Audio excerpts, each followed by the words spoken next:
Hello class 7 student बच्चों, अस्सलाम वालेकुम। तो बच्चों, इससे पहले हमने कंप्लीट किए हिस्ट्री के चैप्टर नंबर 4 मुग़ल एम्पायर के बारे में।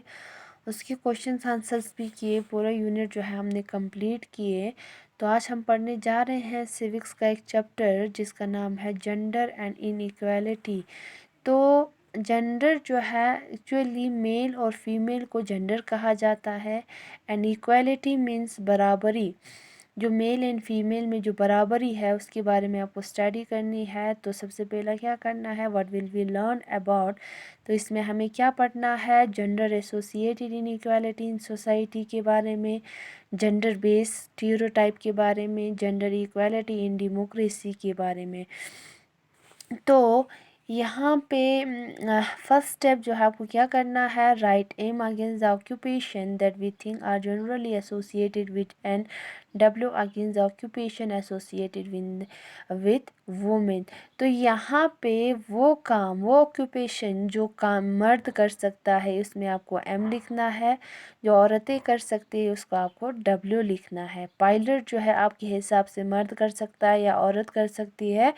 Doctor, mechanic, nurse, air hostess, farmer, chemist, painter, teacher, civil engineer, ये जो चीज़ें वो काम है जो मर्द कर सकता है या औरत कर सकता है। आपको जो मर्द करता है वो आपको एम लिखना है, जो औरतें कर सकती है उस पर आपको डब्ल्यू लिखना है।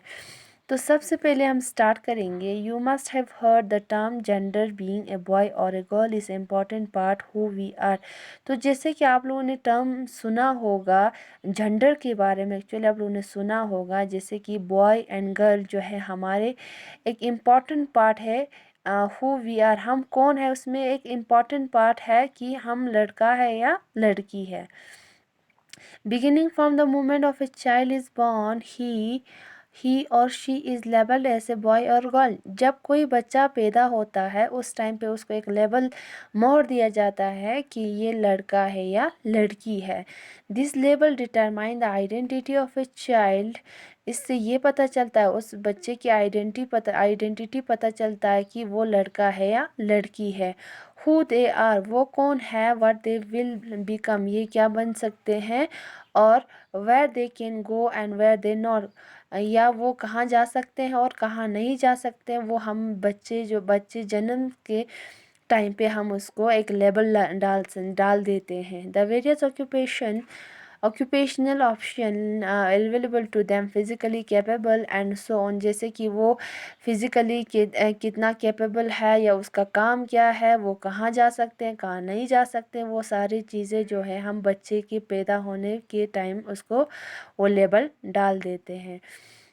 जैसे कि for example boys, while boys are considered competitive, explorative and the aggressive. जो जैसे कि यहाँ पे हम फॉर एग्जांपल हम ले लेंगे कि लड़के जो है वो कॉम्पिटिटिव होते हैं, या जैसे कि एक्सप्लोरेटिव होता है या एग्रेसिव होता है। तो गर्ल्स जो है वो टेंडर होते हैं या पोलाइट होता है या स्मूथ होता है या अच्छे अखलाक के होते हैं, खुश मिजाज के होते हैं। However a child is not born with the knowledge of their gender. जब कोई बच्चा पैदा होता है उस टाइम उसको ये पता नहीं होता है कि वो लड़का है या लड़की है। It is learned from the family and the society one lives in as per socially accepted ideas associated with gender. Children learn their support, action, behavior, choice and occupation. ये सारे चीज़ें, जब कोई बच्चा पैदा होता है तो उसको ये नहीं पता कि वो लड़का है या लड़की है। ये लेवल जो है हमारे फैमिली या हमारे सोसाइटी से उसको मिलता है कि वो लड़का है या लड़की है, वो क्या काम कर सकता है क्या नहीं कर सकता, उसका चॉइस क्या है, उसका ऑक्यूपेशन है। ये सारी चीज़ें जो है वो फैमिली और सोसाइटी से उसको मिलता है। This idea trends to be fix and can not be easily change. ये आइडिया जो है वो फिक्स्ड होता है, इसको चेंज कभी नहीं कर सकता है। Thus gender is socially constructed idea that the prescribe social and cultural role role male and the female as by the biological identities. इसीलिए ये जो जेंडर जो है वो एक आइडिया, एक कंस्ट्रक्टेड, एक socially idea, culture and socially idea है, जो कि हाँ सोशली और कल्चरली उसका रोल क्या है, मेल का रोल क्या है, फीमेल का रोल क्या है, उसके बायोलॉजिकल आइडेंटिटी के हिसाब से। However, this role vary across communities the world. They also tend to undergo change over a period of time. ये हर एक कम्युनिटीज़ में होता है, पूरे वर्ल्ड के हर एक कम्युनिटीज़ में मुख्तलिफ होते हैं, जो कि पूरा चेंज नहीं कर सकता। लेकिन आजकल टाइम के हिसाब से, पीरियड के हिसाब से ये जो चेंज, ये जो सोच है, लड़का जो है ये काम कर सकता है, लड़की ये नहीं कर सकते हैं, ये सोच जो है वो आहिस्ते आहिस्ते पीरियड के हिसाब से ये चेंज हो रहा है।